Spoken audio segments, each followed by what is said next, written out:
normal waruñu ci des gannaaw nag parce que Touba moom boo xoolee ni ñu falee Diomaye rek nga war a xam ne lépp lu Diomaye santaane wala initiative bu Diomaye teg duñ ci des ginnaaw c'est tout à fait normal donc lii di action citoyenne boo xamante ne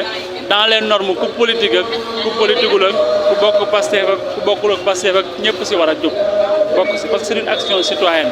lii ñuy raxas muy dëkk bi waa Pastef moomuñu ko Sénégal ñoo ko moom Sénégal bi ñu nettoyé tey du pour waa Pastef rek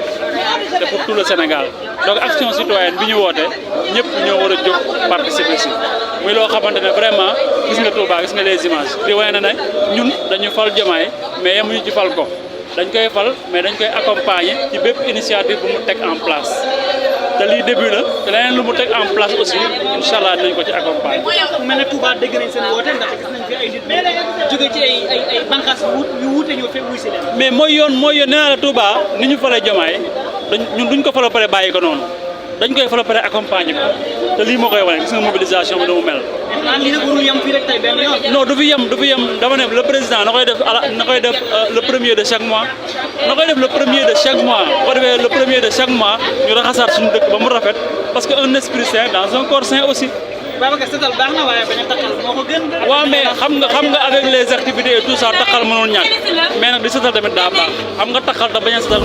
moo gën a bon mais comme que ñu ngi taxal nañuy setal rek voilà.